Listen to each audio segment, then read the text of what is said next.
Okay, everyone, I think we're going to get started. So thanks for coming tonight.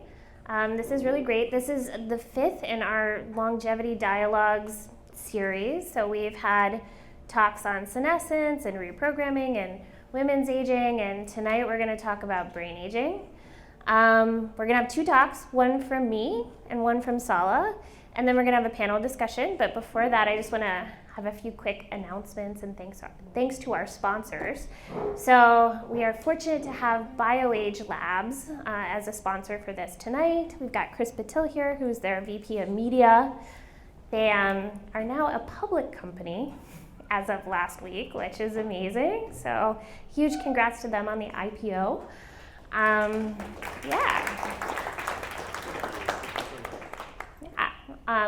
We also want to give a big thanks to NBC Biolabs. So I'm lucky enough to be a company here, and they hosted us in this beautiful space, and we're huge fans. It's really been amazing to be part of this environment. And Stephen, my friend here, has a quick announcement. Hey everyone, it's a delight to be with everyone here. I'm a microbiologist and very interested in all the longevity stuff, but I'm also the founder of the Biotech Barbell Club. And so I am connecting with people who are interested in all manner of biotechnology things, including longevity, who also want to get interested in lifting weights. I'm particularly interested in the neuroprotective benefits of strength training versus other forms of exercise. I think that there's a differential there, and I'd like to find other people who want to investigate what those differences are, what the meaningful relationships are there. Thanks. If you want to join, here's a QR code. Come talk to me there. Awesome. Yes, strength training. Great. All right, so I'm going to tell you guys a little bit about my company today, which is NeuroAge Therapeutics. So we're a longevity tech bio that is reprogramming brain aging in order to prevent and treat dementia. And this company is really based on the last 20 years of my work. So for those of you that don't know me, I'm a physician and a neuroscientist, and I have been studying human brain aging for the last 20 years before starting NeuroAge a couple of years ago. And I'm going to try to sell you on, let's see if I can move this, sell you on one thing today, which is that brain aging is a program that leads to neurodegenerative diseases that we can reprogramming using both therapeutics and lifestyle. And in a nutshell, this is what NeuroAge does. So we're a consumer-facing platform. So we have a test for brain aging called the NeuroAge test that I'm going to tell you a little bit about. It gathers beautiful longitudinal multi-omic multimodal data, and not so secret is that the NeuroAge test is really providing this beautiful source of data and biobanking to create MCI and Alzheimer's biomarkers and also therapeutics. And these therapeutics are personalized to people's own genetics and other biomarkers. And before I tell you how we're going to do that, I'd like to tell you a little bit about why. So these are my grandparents, and at the end of her life, my grandmother suffered with Alzheimer's dementia. My grandfather took care of her in the home. This had a really big impact on me as a child, led me to dedicate my life to coming up with better therapies for Alzheimer's. Now, unfortunately, it's in the next generation. My aunt is late stage. And I found out that I have one of the genetic risk factors for it, which is ApoE4. So personally, very motivated to do something about this. It's a very common story. More than 35 million people in the US have an age-related neurodegenerative condition, including Alzheimer's and Parkinson's. And a little bit of background. So all neurodegenerative diseases are different flavors of the same problem, which is the death of neurons in particular brain areas. So if the neurons die in the hippocampus, that's Alzheimer's. If they die in substantia nigra, that's Parkinson's. If they die in a particular area of the spinal cord, that can cause ALS. And so the big question has been why do the neurons die? And for the last 20 or so years, large pharma has really circled around a single hypothesis about this, which is the buildup of toxic proteins in or around neurons, amyloid plaques, neurofibrillary tangles, that it's thought lead to neuron death. This saw a graveyard of failures in clinical trials up until the last couple of years when there are a couple of partial wins. So both Eli Lilly with donanemab and Eisai and Biogen with lecanemab created antibody therapies to remove amyloid plaques. They did a very good job of removing the amyloid. The drugs work somewhat, so they're about 30% effective, have bad side effects including brain bleeding and swelling in about 20% of people. And we know that there's a real play for segmenting who's going to be right for these drugs because they work better in people earlier on in the course of disease, in people that are tau negative, and there's a bunch of other biomarkers. So there's a real need for early detection, better segmentation. On the other hand, a whole source of risk for Alzheimer's, really the biggest risk, is aging itself. So dementia risk goes up exponentially with age, and if you're lucky enough to live into your 90s or past 100, we'll have about 50% chance of having one of these disorders. And a little bit more about aging and why this might be an issue in causing neuron death in these diseases. So we know that specific aspects of cognition decline, working memory, long-term memory, processing speed, but other aspects of your cognition remain unchanged or even improve, like occupational and world knowledge. And people have different rates of cognitive decline, and some people don't decline at all. So these are different plots of people that were tested longitudinally at multiple points. So if you look at story retention, for instance, some people tested at multiple points, even in old age, are even improving over time, whereas others have this drastic fallout. So there's a real difference in the rate at which people change in their cognition scores. We also know that brains shrink with age. So this is a composite of 1,000 MRI scans in people 18 to 30 up to 61 to 70, and you can see the brain actually gets smaller. This is a great predictor. This is both due to neuron loss in particular brain areas and also loss of the connections between neurons. So what I've been studying for the last 20 years and what really underlies neuroage is the program that creates what is known as the hallmarks of brain aging. So within neurons, there's mitochondrial dysfunction, DNA damage, calcium dysregulation, synapse loss, and dendritic shrinkage. In glia, we see inflammatory processes. And underneath each of those hallmarks, there's changes in gene expression that relates to these hallmarks. And then there's a group of proteins, we call them BOS proteins. The most famous are Yamanaka factors. And so these are proteins that control this entire program. So they're controlling the rate at which these gene expression changes happen and these hallmarks occur. So a couple of examples of what these gene expression changes look like. These are two Alzheimer's related genes, calbindin and GFAP. This is in human brain. So these are calbindin levels, GFAP levels. Less calbindin and more GFAP pushes you towards Alzheimer's disease. And each of these is a different person, and you can see that we're being pushed towards Alzheimer's and expression of these genes over time. And this is a process that looks like a program. These are beautiful correlations, and starts even as early as your 20s. But there are people that are outliers. So this person, for example, is a 70-year-old. They have expression of calbindin, looks more like a 50-year-old. So that person would be predicted to be protected from Alzheimer's disease. And so you can use machine learning algorithms to take all of those changes, collapse them down into a single score that we call neuroage. It's highly predictive of chronological age, p less than 10 to the minus 12th for predicting chronological age. And again, we see these outliers. None of that would matter if it wasn't linked to disease. So this is a graphical representation of one of my papers out of MIT in my postdoc.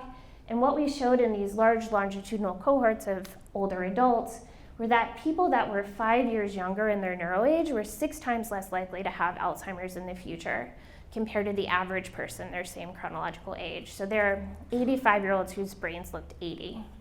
And this was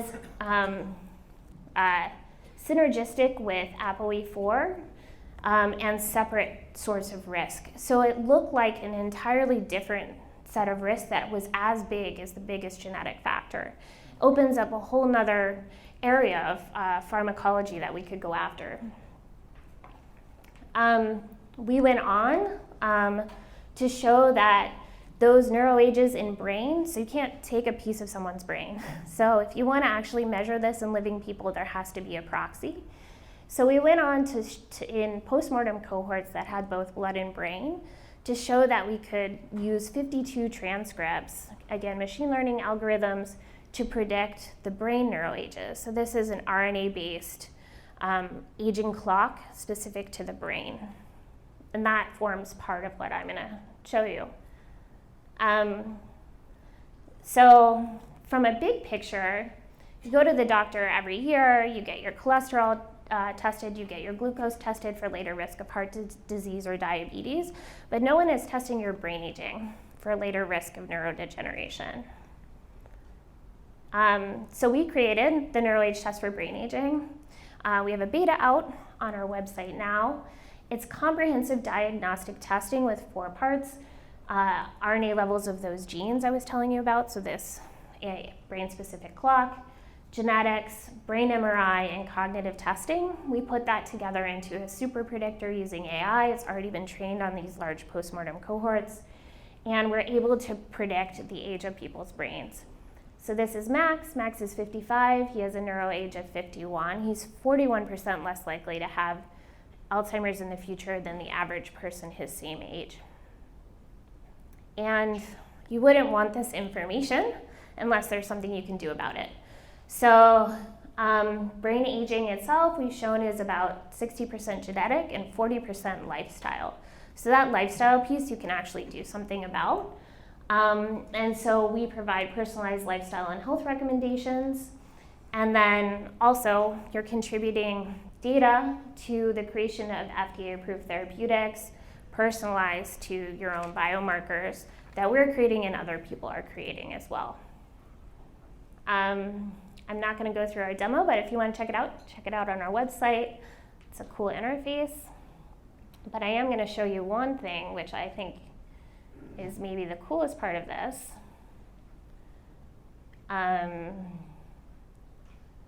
So this is actually my brain that I got scanned in an MRI scanner. I'm now 43, but by brain volume, I'm 39, so that's good news. So we give everybody one of these dashboards so you can look at your brain. And then we also look at brain regions specifically. So this is my hippocampus. And I am reassured to know that I'm in the typical volume of my hippocampus, which means I haven't lost neurons or synapses in this region. And the volumes of various brain areas are related to risk of specific diseases. So this is one part of the dashboard that we give to people. And then ultimately what we're doing with this is using the genetics and biomarker information that we get from the NeuroAge test, using causal AI to identify genes and pathways that control this entire rate of brain aging. And basically, schematically, how this works is people have different levels of these master regulators or BOS proteins. And if you can create drugs that then target them, you can control the rate of change of these gene expression changes in the brain for all of the genes at once. So this is the drugs that we're creating. We've started working on them in the last couple of months. I can't tell you much about them, but one is a small molecule and one's an antibody. We're targeting MCI and Alzheimer's, and in discussions with some large pharma partners. And really, I think the coolest part is eventually people that are taking the NeuroAge test can have donate fibroblasts, we can turn it into their own neurons, and then we can test these drugs on people's own neurons that they're donating through skin cells. And that is it. So, neat.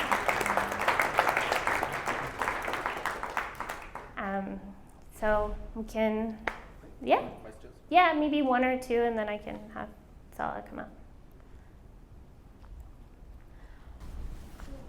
Yeah. I very much like your brain tissue thing. So how many tissues does it show as a whole brain, or how many tissues? So we test 300 brain regions. I think visible there is about 10 on the dashboard. Yeah. Mhm. Yeah. Sorry, I just have a very nice presentation. I just have Thank you. a question, more like curiosity, I would say. So which lifestyle intervention have been demonstrated to be more effective? That 40% that you were talking about, like reversing brain age? Yeah, so we're just starting to gather that data. There's been some nice papers that have come out recently. One is a structural MRI paper that showed that people that have just 25 extra minutes of exercise a week can actually increase their brain volume, which is amazing, growing your brain back. There's also a clinical trial on the Ornish method that was published this year, which is rigorous lifestyle plus a variety of supplements, veganism, extra exercise. They were able to show in people with mild cognitive impairment that they could improve cognition with these interventions alone. And then, yeah, so I think there's some evidence for some other things as well, omega-3s, polyphenols. Yeah. Yeah, I was curious, because you have 3 different kinds of inputs into the model. If I remember correctly, it was the cognitive test, the brain MRI, and the genetic information. I was wondering if you had removed one of the 3, what was the impact on that? Yeah, so we've shown that having multimodal, multi-omic predictor is much more accurate than any of them alone. The brain MRI is the most predictive, followed by the blood biomarkers, and the cognitive testing is actually the least predictive of all of them. But that gets better longitudinally, so if you're testing against yourself over time, those measurements make more sense. It's just people have different intrinsic abilities for a lot of that stuff. Does the longitudinal data collect gene expressions for epsilon-4 as well? Do you see any changes in terms of the expression profiles? Yeah, so we put ApoE4 in the same model as brain aging, delta age, and they were similarly predictive of Alzheimer's, but additive. So they made a much better model when you put them both in. We didn't look for gene expression related to E4 itself. We could do that. I think other people have done that already, but that information is out there. Yeah. So hypothesis that any other housekeeping gene One more time. is there a hypothesis that any other housekeeping gene was involved, like maybe or something? A housekeeping gene was involved in the model, like would be a better. So there's a bunch of genes that are collapsed into our gene expression model. Some of them have a really big impact. Yeah, but great. Please. And maybe introduce yourself as well.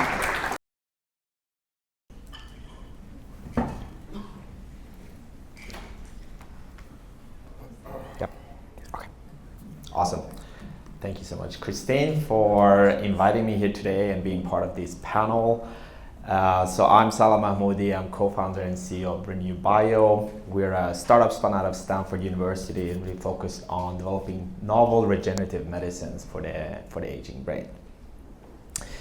And I think, brain aging is very fascinating, and I think it's been in the media quite a lot with the presidential debates and the race altogether. So I think it's gotten a lot of, yes. So it has gotten a lot of attention, and I think Christine did a fantastic introduction into this space. maybe just want to highlight further that whether we want it or not, we're all getting older, at least for now. And with that, the risk and incidences of many of these brain disorders are dramatically increasing. And in fact, as Christine, I think, also said, aging is one of the key risk factors, or the main risk factor for many of these dementias. And despite a lot of efforts in this space, treatment options still remains very limited, although I think the past few years has been very encouraging in terms of kind of the therapeutics that are now coming out in the neuro space, not only for the Alzheimer's, but also for other type of neuropsychiatry diseases. So at Renew Bio, we're initially focused on chemobrain. So this is a condition where cancer therapy or chemotherapy leads to an impairment of thinking and memory in these patients. And in many ways, this reflects an accelerated brain aging process. And this is common, this is very common. 45% of cancer survivors or chemotherapy survivors actually suffer from this, for which many of them can't go back to work or back to normal life. And currently there are no FDA-approved drugs for chemotherapy, and most of the current efforts are really focused on the symptoms rather than the disease. And despite the fact that 78% of cancer survivors are age 60 and above, the aging component has pretty much been neglected. So our solution at Renew Bio is to develop disease-modifying small molecules that boost regeneration and enhance resilience and recovery of the aging brain. So, and our premise is very simple. In our bodies, we have these regenerative cells. These are called stem cells, and they help repair and restore damaged tissues and organs. We have those in the brain as well. However, with age, these cells are functionally declining severely in the aging brain. And this coincides with this dramatic increase in many of these brain disorders. And these stem cells, due to their proliferative nature, are also particularly sensitive to chemotherapies.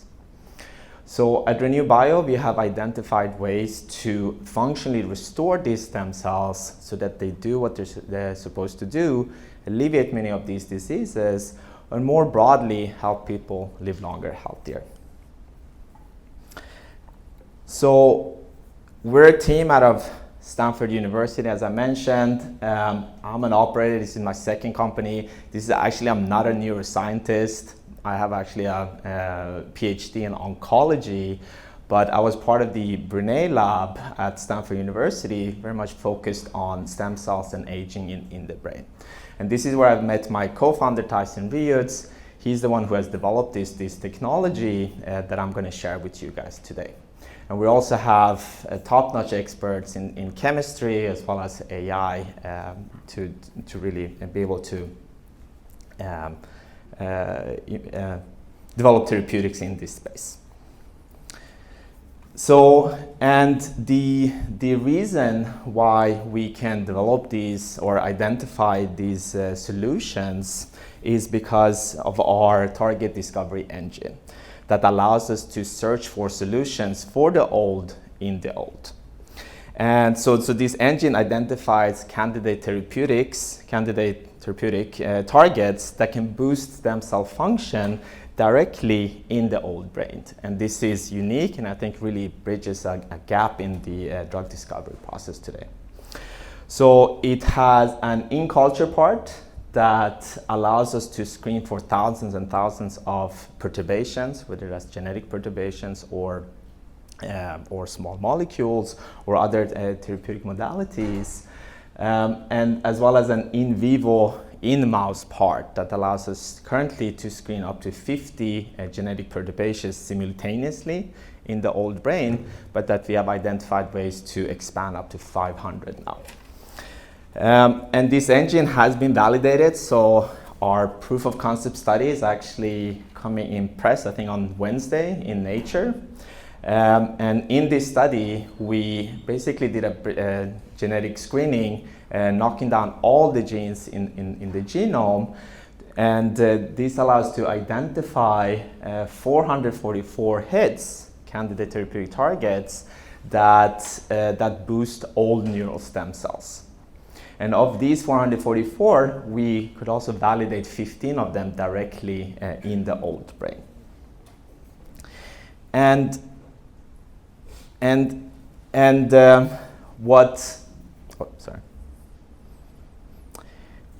the fact that we're doing these screens in old cells and old brains actually makes a huge difference. So what I'm showing you here is a Venn diagram, and what you can see is that the hits, actually by far the majority of the hits are either exclusive to the old cells or the young ones.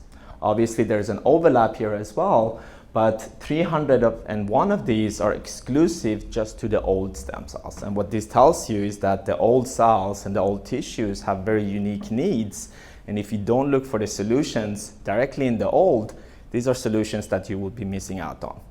And more importantly, well, as importantly, is that you might be focusing on the young ones that are not going to eventually work in the old. And just to keep in mind that many of these diseases I mentioned earlier, the strongest factor or the strongest risk factor is aging. So it's really imperial that we do it in the old. And our target discovery engine identifies really high quality therapeutic targets. And the reason why we think these are very high quality is because this screen is a functional screen. And in many ways, it's really the gold standard of identifying hits for stem cells. Because this includes looking at the actually newborn neurons directly in the old brain. And this includes the activation of these cells, the migration, the survival of these cells, as well as the development or differentiation into the neurons. And based on these initial hits, we have identified very exciting pathways and candidate therapeutic targets that we have now done limited small molecule screens around, and identified several molecules of great interest that indeed can boost the activity of these old stem cells. And what we see here is that some of the compounds that we have identified, and we defined those in culture, but one of them we also seen to boost stem cell activity in the old brain, and for one of them he's actually been shown to improve many brain disorders, including stroke as well as Alzheimer's and traumatic brain injury. So to kind of conclude the work that we're doing. So we have a target discovery engine that identifies or discovers solutions in the old for the old, and leveraging this, we have identified exclusive targets for the old brains, and based on that, identified small molecules that can actually boost regeneration in the old brain. And just going back to, so we're very excited by ChemoBrain, and we believe that this could be a disease-modifying therapy in this context. But really, this is not where it ends. So sure, we're starting with ChemoBrain. From there, we can actually move into additional neurodegenerative diseases and injuries. But beyond that, there's an opportunity for us not to only solve for the aging brain, but it's also the aging body, and really help people live longer, healthier. And I'm just going to conclude there. And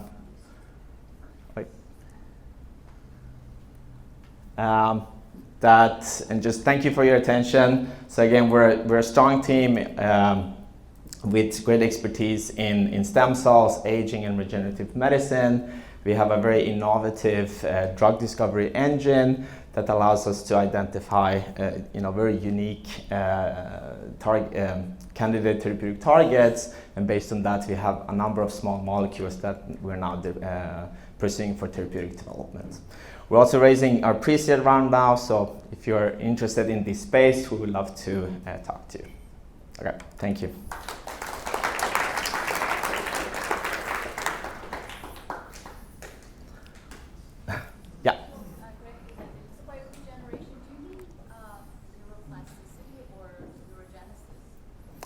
So in this context, we're mainly focusing on neurogenesis. So our initial focus on is the development of new neurons from these stem cell populations, and actually the reactivation of these stem cells. Where are they in the brain? I know the subventricular zone, which is a source of regeneration, which happens automatically in stroke. But where are the other stem cells in the brain? Yeah, so the two main niches of the stem cells is the subventricular zone and then the gyrus in the hippocampus, basically. So the main place.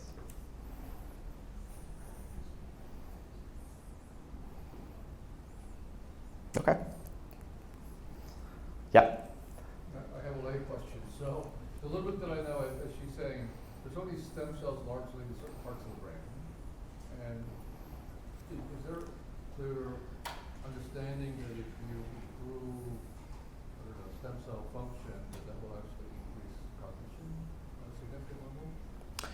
Yes, so there are very strong animal data which suggests if you remove the stem cells, your cognition is going down, and if you actually add neural stem cells, you can improve the cognitive aspect of people. And we know that there's a lot of different factors that can improve the neurogenesis also in the adult brain, such as exercise. I think that was mentioned by someone before, but also blood factors and other type of interventions, dietary restriction, other interventions as well.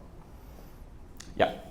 So when you were showing your model, you showed the mouse, and with the mouse you have the rostral migratory stream, you have the hippocampus, you have lots of places that in humans you don't have as much an importance of subventricular zone. You have the outer subventricular zone that's important, specifically for cortical neurons, and you don't have a rostral migratory stream. So very different systems. How do you plan to do the transposability of your models from the rodent into the primate? Yes, so in the human, I mean, I think a lot of the focus has been in the neurogenesis in the hippocampus and how that works, and I think there is a lot of attention in that space on the stem cell populations in the hippocampus and how they persist through aging. And I think what we're seeing is that there are stem cells there, and I think it depends a little bit on kind of what methodology you believe in most, but I think a lot of immunofluorescence studies have shown that there are stem cells in that positions, as well as there are special conditions such as upon injury that actually boost this neurogenesis in that space. And what we're doing is we think it's boosting neurogenesis in both those areas. Yeah.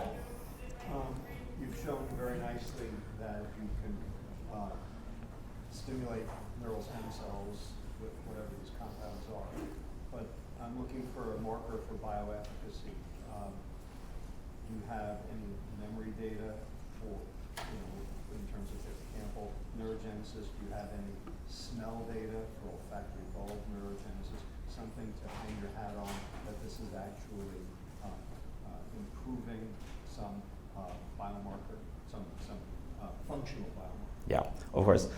So we're very early stage, so that's definitely a space that we're moving into. But as I mentioned, so for some of these small molecules that we identified that have been shown to improve functional outcomes from stroke in terms of kind of motor deficits, as well as Alzheimer's disease in terms of cognitive aspect of things and traumatic brain injuries. Yeah. Is it fair to understand that the neurogenesis that you're talking about is in healthy pluripotent cells where you don't have epigenetic conditions, like problems in PSEN1, PSEN2? If you already have those problems, just increasing the density of a stem cell adds to like a clot condition or degeneration of cognitive function, right?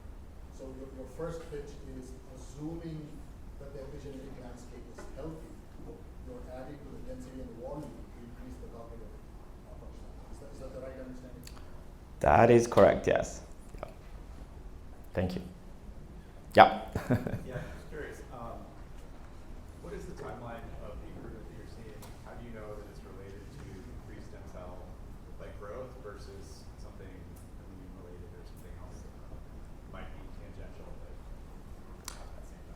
Sorry, you mean in this assay? So the way we do it, we target and I guess label the stem cells, and then we can follow those, and those are the ones that we're seeing turning into neurons. So it's the way we do the screen that allows us to assess for that. You see that stem cells are growing, but you haven't yet linked that to an increased improvement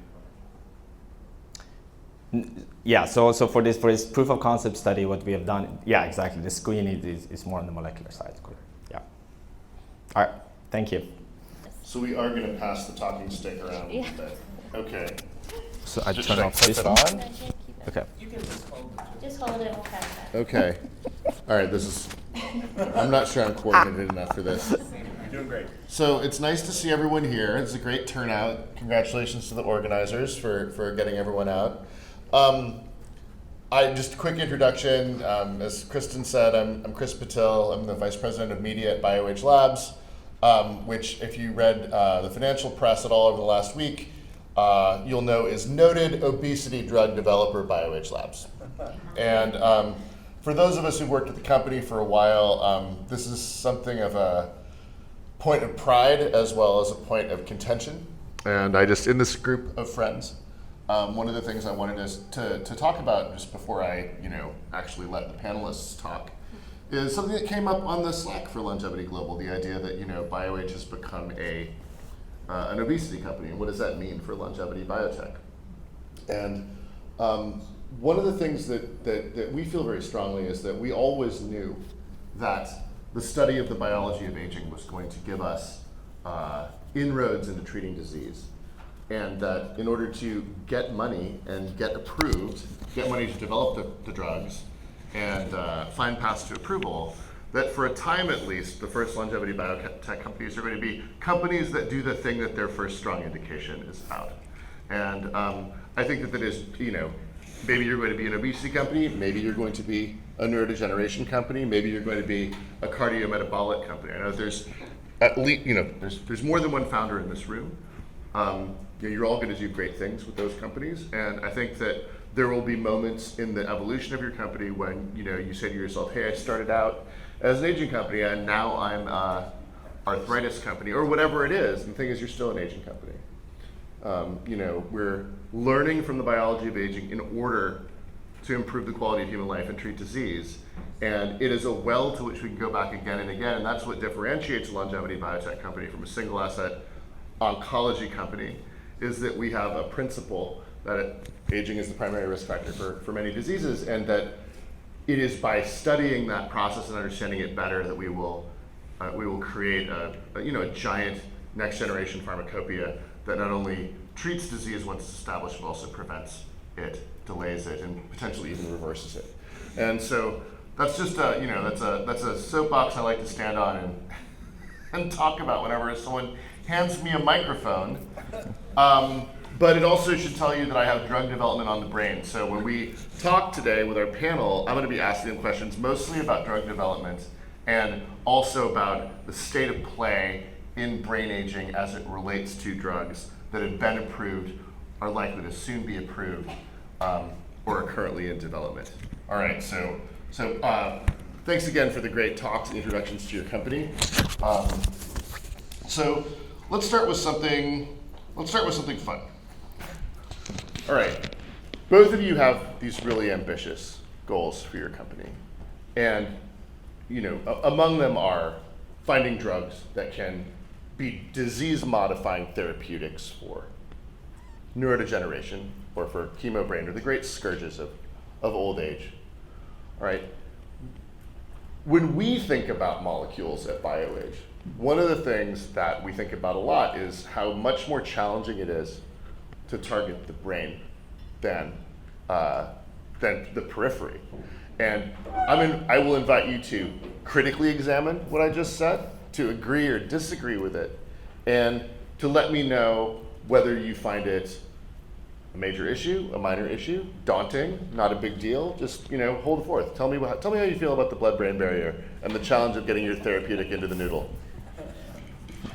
This belongs to someone else now. I have. Okay. Do you want to go first? Yeah, sure. I can try to take a stab at it. Yes, Thank you for bringing that up. Yes, I think that is a that is a challenge for any brain disorder. How do you administer this type of drugs so that they penetrate the BBB? So I think at Renew Bio, what we're initially thinking is, okay, so how can we de-risk this part? And this is why we're initially focusing on small molecules, because I think this is a modality that has been shown. We have that experience. We know what makes compounds more BBB permeable, and this is something that we can optimize for. So this is definitely in part of our kind of thinking around de-risking this candidate therapeutic targets, and based on that, also the way we evaluate the targets, we're thinking which ones are better suited for small molecules rather than, for instance, antibodies or other things. Yeah, I think definitely blood-brain barrier is a challenge, and we are also looking at, well, both small molecules and antibodies. I think AI is going to be very helpful for this. So lots of partners that are now at least trying to predict which small molecule structures are going to cross blood-brain barrier better, and I think there's going to be a lot of progress with that. For antibodies, I mean, interestingly, the Lilly and Eisai drugs do a good job of getting across the blood-brain barrier. I mean, they remove all of the plaque. I personally think that, maybe that's another discussion, but that crossing the blood-brain barrier and removal of the plaque is maybe not what's limiting those drugs. But we also are collaborating with new cool companies, not just AI companies, but also companies like Olfera. Parnian's here. So she is a cool system that creates prodrugs that you can attach to antibodies and get drugs into to the brain through the nose, so through the actual olfactory system uptake through those neurons.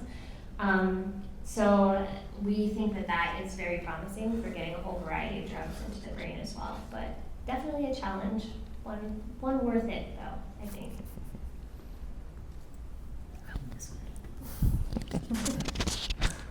Same hand.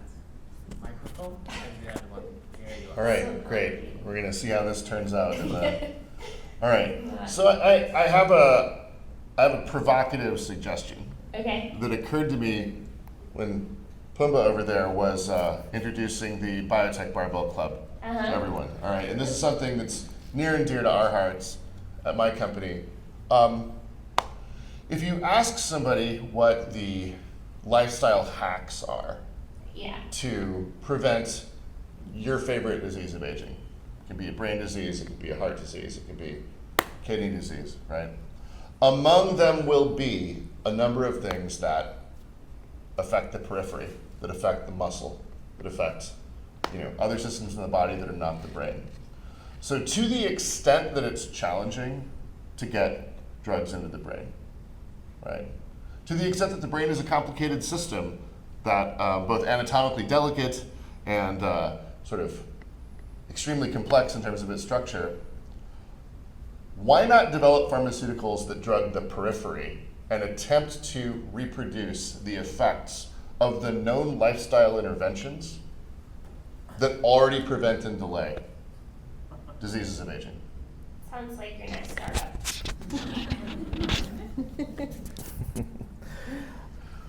I mean, I think so. There are a number of companies doing that. I mean, Alka-Hes was, I guess, one of the earlier ones, looking a lot of the systemic factors, and there was a clear initial interest in the brain and brain health, and I think it is that I think that makes a lot of sense, and I think we're just starting to understand that kind of communication between the different organs and how they can impact the brain and all that.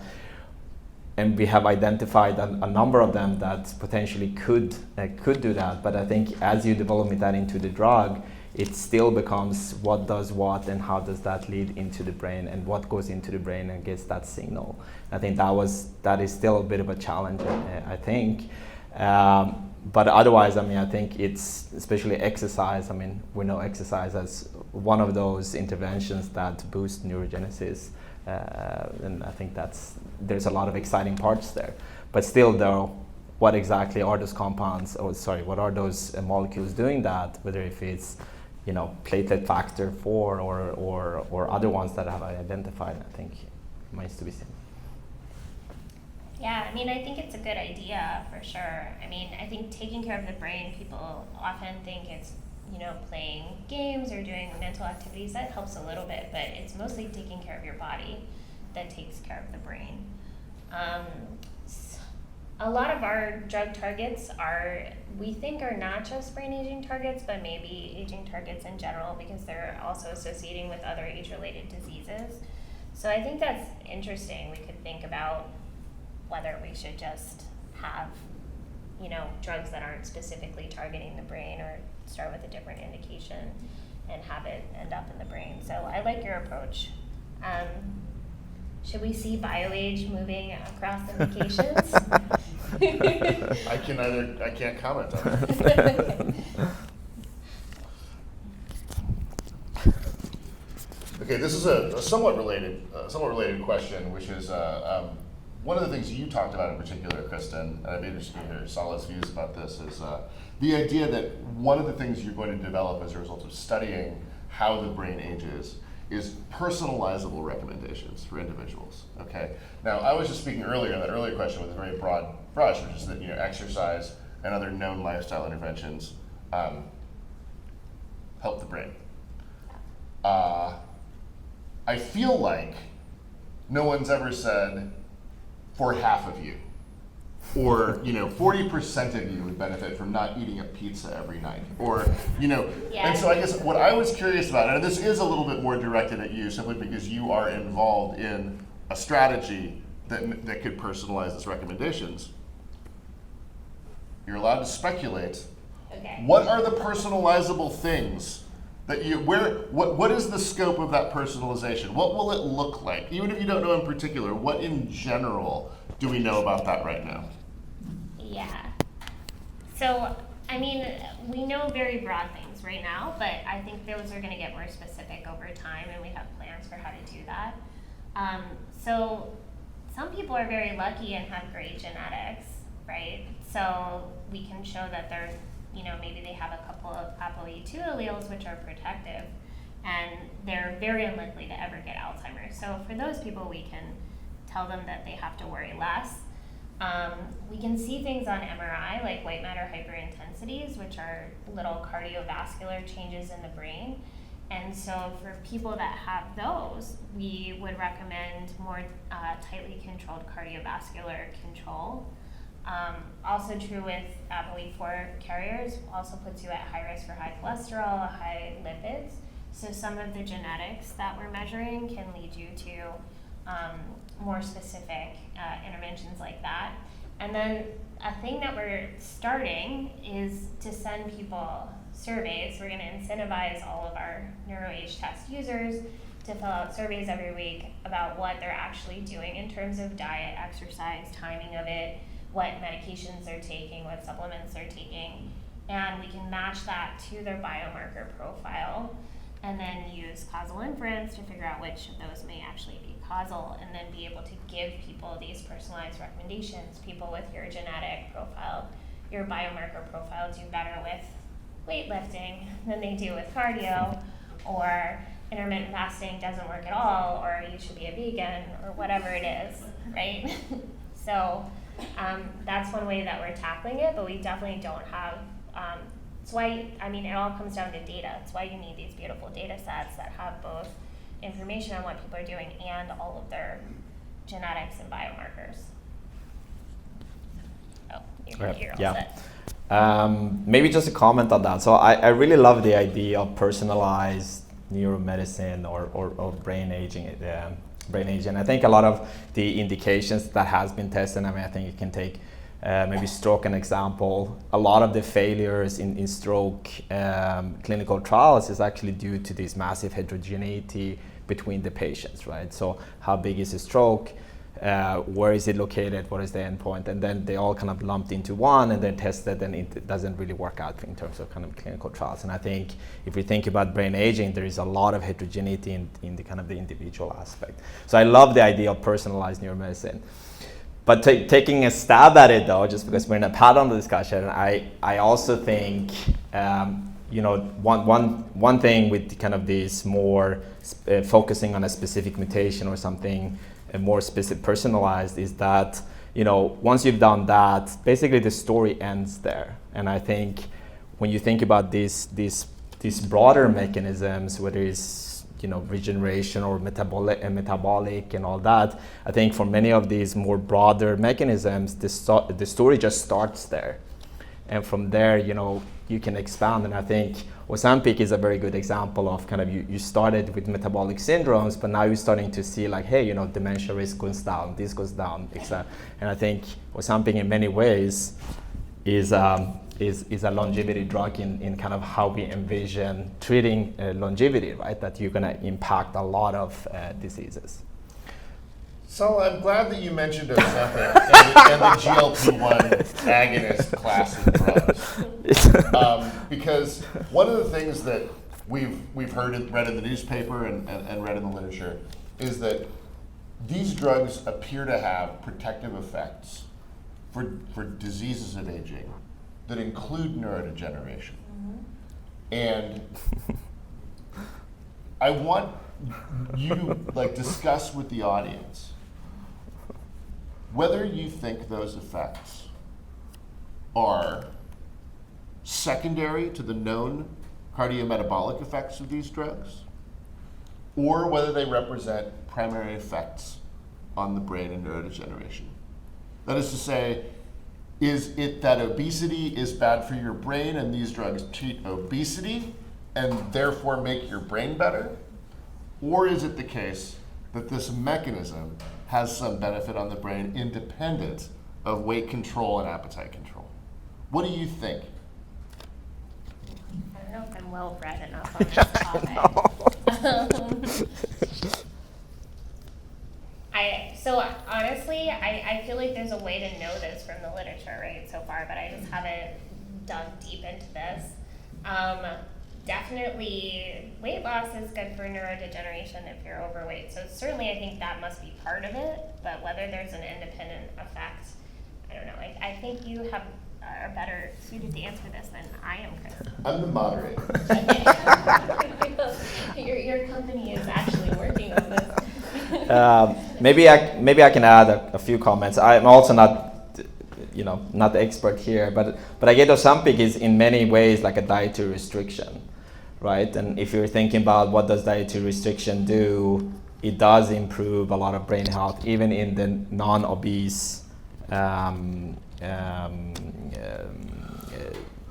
population or the kind of animal models and all that. So I don't think it's just the obesity aspect. I would think that there is some additional effect. If it's direct or not, I don't know. It could still, be linked within other things. But obviously, obesity is not good, though, and that inflammation is not good. So I think it's part of a broader effect, perhaps. Yeah.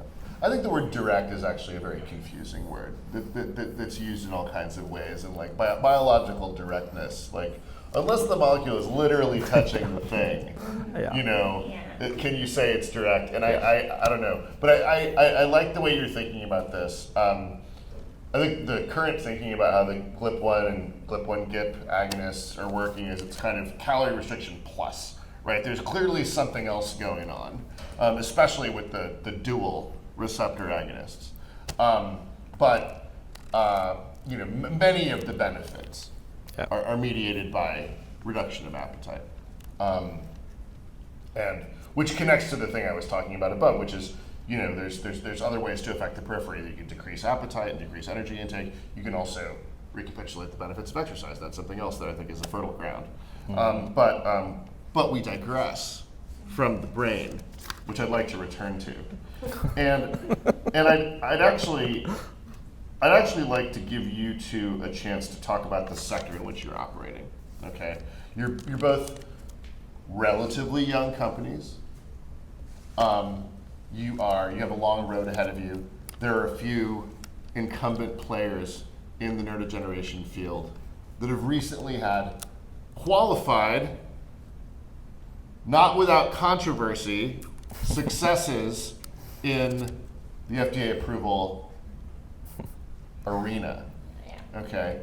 And I guess, when you're talking about your own companies in a non-con deck like you both did, you're not going to talk about this stuff, but I'd actually like to pick your brain about how you, how promising do you feel like the recent antibody therapeutic approvals are?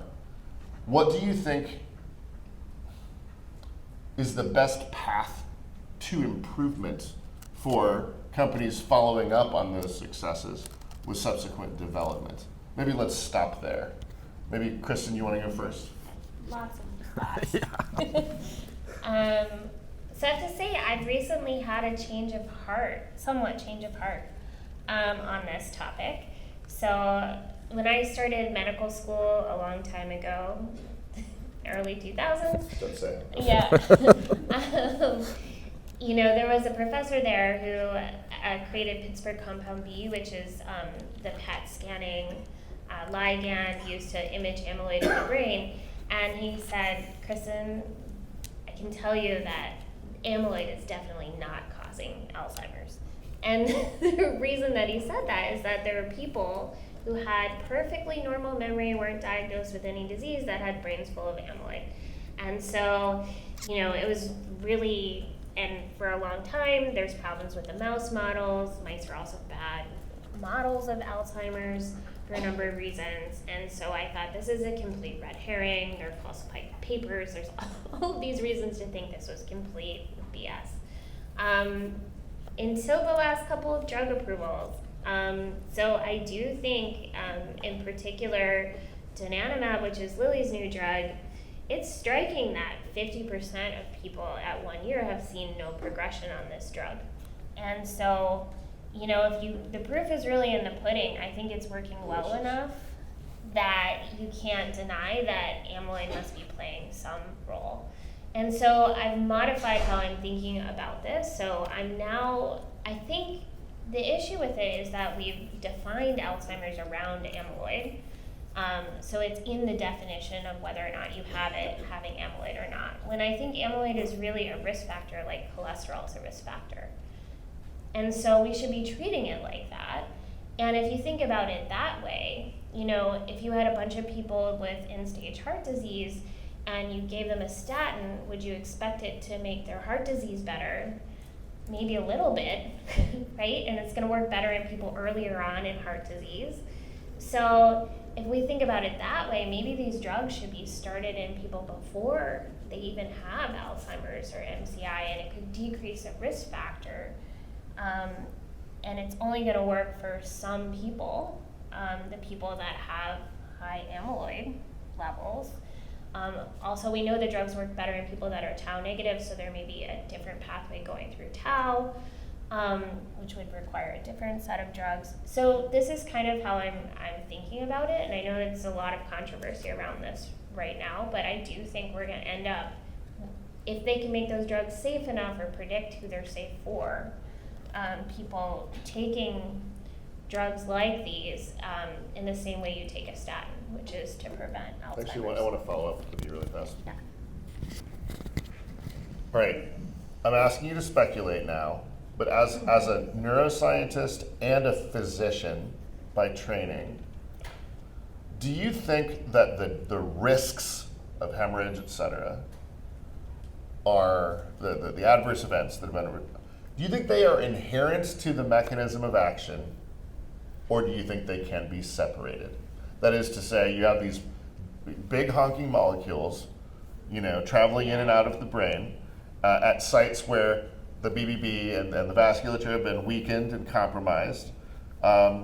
Is it possible that there's no way to improve it? Do you think you can separate out the bad from the good with this mechanism of action? Ooh. You can go ahead and hand them both.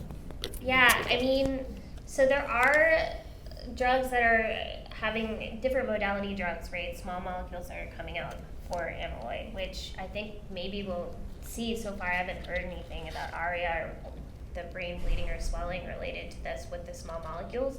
So maybe that's going to be a better way forward.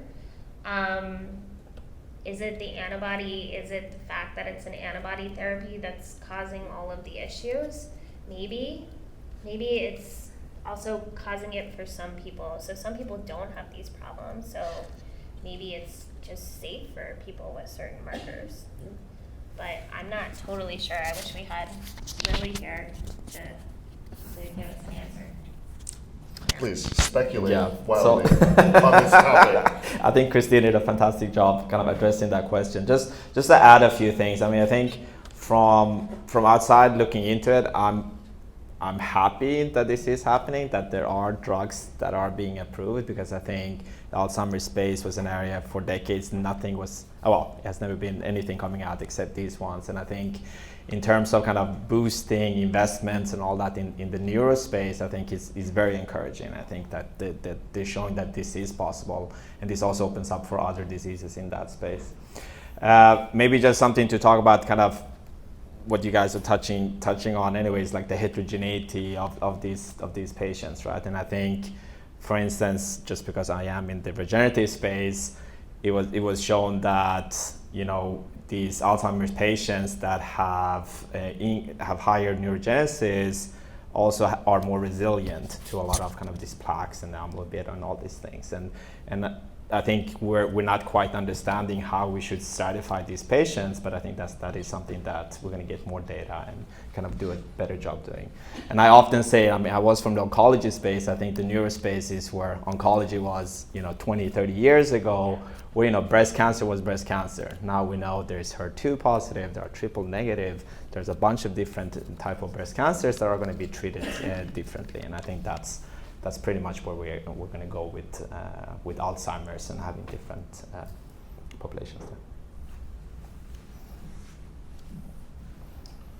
When we talk about brain aging and we talk about drug developers, we often find ourselves talking about Alzheimer's disease. It's a great scourge. My mother died of it recently. But not everyone gets Alzheimer's. Do we see a future in what we think of now as normal brain aging can be targeted by therapeutics in a meaningful way? And no, I'm going to stop there. No. Can we imagine that? What does that look like to us? I mean, 100%. I mean, that's what our drugs are really designed to do, is target normal brain aging with the not so secret of someday, it'll also help people in their 40s and 50s and 60s just have better functioning brains and more like younger people. And I think the way that happens is exactly what happened with Ozempic, which is you start off with an indication like diabetes or obesity, and pretty soon everybody in Hollywood and everyone else has access to these drugs, right? I mean, so I think that's why I'm such a proponent of working with regulatory agencies and starting with an age-related disease indication, because I think getting from there to everyone has it for normal aging is a very short jump. Yeah, no, I totally agree with that, and I think looking at Ozempic and how it was approved and just really spread out across the society, and I think that's really the hope for us. And I think the presidential debate in 15 years from now, maybe it's going to be not the same kind of challenges there than that it's now. So that's my thing with I think that was a clear example, and none of those candidates were diagnosed with a particular disease either, right? So I think that it's very important to see like there is that is happening, and if we can reverse that or at least slow it down significantly, especially with the population of the world getting older, and we have more and more older people that want to learn new things, want to live their lives fully rather than. So I think it's a very important space. Oh. I can think of no better, more optimistic note to end this part of the conversation on than Salah's optimistic belief that we're going to have presidential elections in 16 years. I'm also a great believer that a panel is best when short and sweet. So I think I move that we put the microphones down, mingle with our co-attendees, and Do we want to take just like a couple audience questions? How about that? Okay. Does anybody have a question they'd like to put to the panel? what are your thoughts on the SEM variants, mutations that opposites of the SEM mutations that are essentially causing neurodegeneration and I couldn't fully hear you. Pre-Sanella mutations? Yeah. Okay, so the question is, what are our thoughts on the Pre-Sanella mutations? And yeah, so there's rarer forms of Alzheimer's that are familial, that mutations in genes like presenilin and APP that cause early onset Alzheimer's. I think, remains to be seen whether brain aging can prevent that from, or push that later. I do think there's a lot of hope for that, but I think we need the data to kind of bear that out, looking at families that have those mutations. I think you covered it. Okay.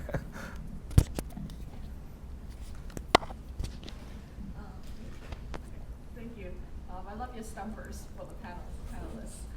So from a consumer motivation point of view, I used to work in age-related macular degeneration, and we, used to have a dark humor joke about how, man, Botox people are so good at marketing because they get people to prevent the wrinkles, whereas with all these diseases, as you know, if no drug only prevents a decline, it's really hard to get patients to be motivated to start therapy.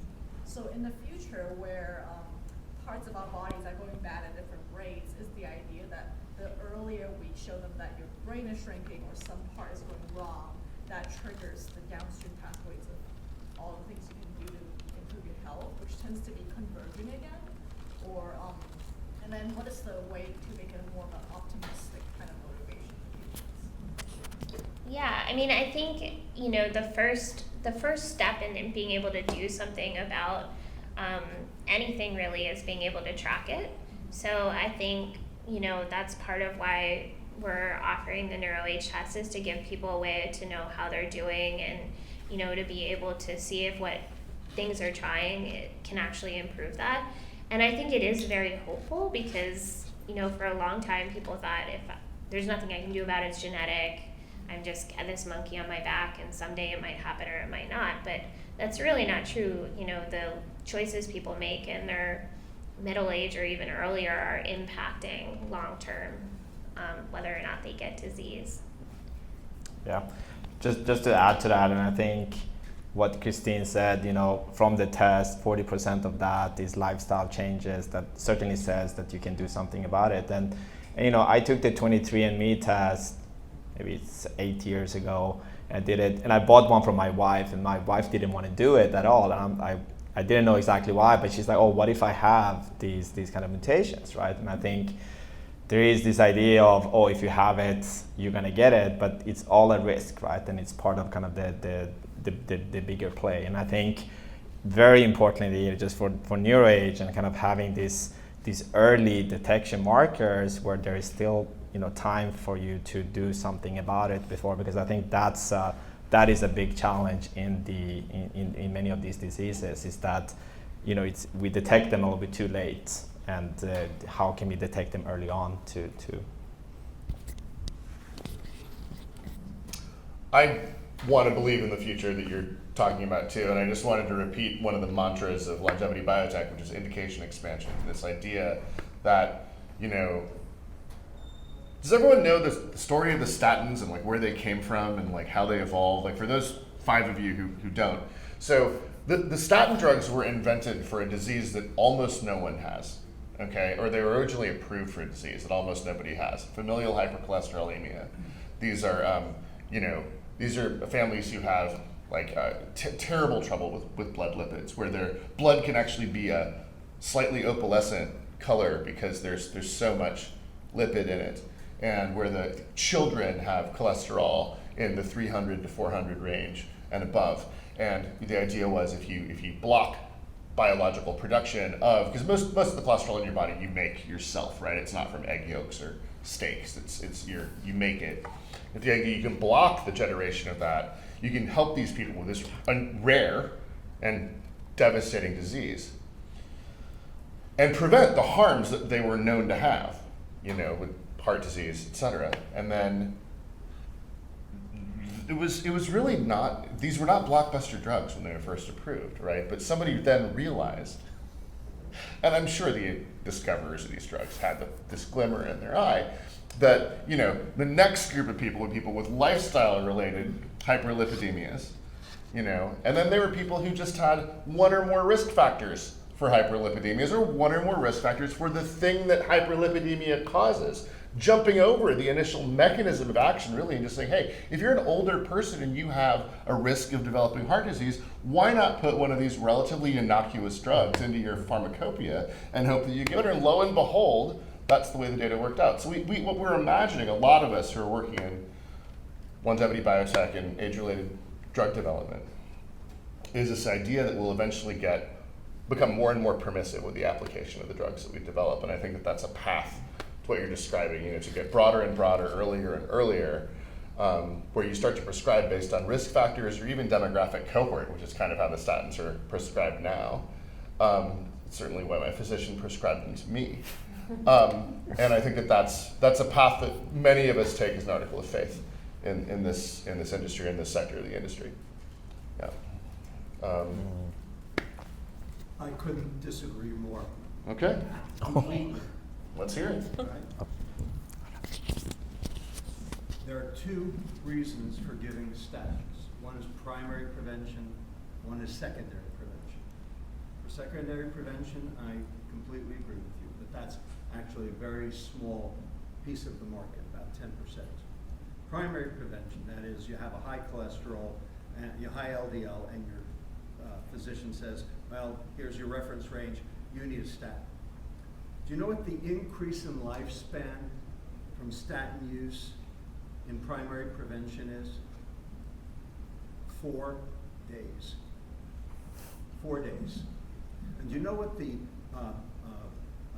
side effects rate is? 20%.